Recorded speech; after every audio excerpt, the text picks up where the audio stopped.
L'histoire de la rétribution immédiate de Kema. Dhammamukha-Nidana Sutra, chapitre 29. Il était une fois, dans un lieu appelé Rajagra, une famille de brahmanes très pauvres. Le mari travaillait dur dans les champs chaque jour, tandis que sa femme, Kema, s'affairait sans relâche à la maison jour et nuit.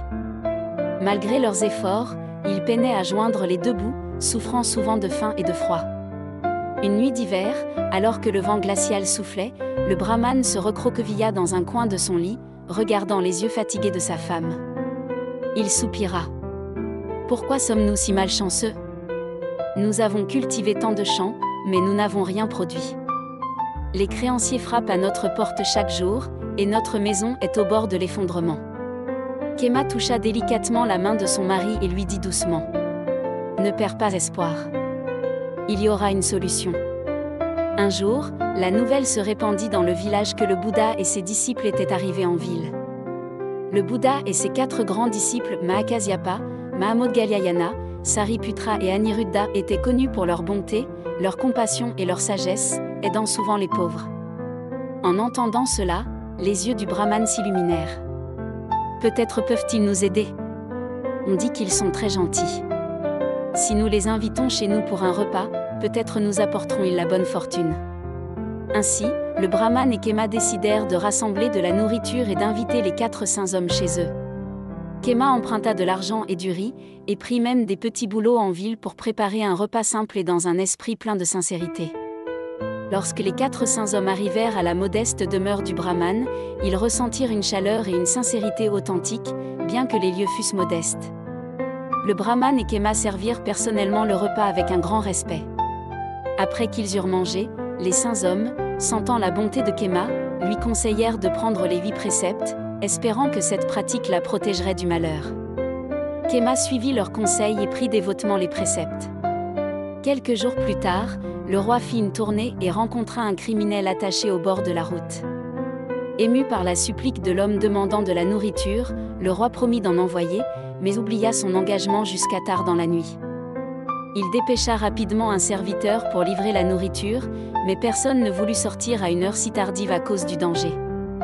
En apprenant cela, Kema se souvint que les 8 préceptes la protégeraient du mal. Courageusement, elle se porta volontaire pour livrer la nourriture. En chemin, elle rencontra un yaksa affamé qui venait de donner naissance à 500 enfants et était désespérément affamé. Bien que le yaksa eût d'abord l'intention de manger Kema, il fut émerveillé par sa dévotion et n'osa pas lui faire de mal. Au lieu de cela, le yaksa mendia de la nourriture, et Kema en partagea généreusement avec lui. En signe de gratitude, le yaksa donna à Kema un pot d'or. Kema rencontra ensuite la sœur du yaksa, Lamba, et son frère, Phenaki, qui furent également impressionnés par sa gentillesse et sa dévotion. Ils lui donnèrent également des pots d'or. À son retour chez elle, Kema rapporta 3 pots d'or et reçut 1000 taels d'argent du roi en récompense. La fortune de leur famille s'améliora grandement. Le brahmane devint plus tard un ministre de haut rang, et leur famille prospéra. Ils restèrent dévoués, invitant fréquemment le Bouddha et ses disciples chez eux et accomplissant de bonnes actions. Finalement, le brahmane, en écoutant le dharma, purifia son esprit et atteignit le fruit de Srotapana.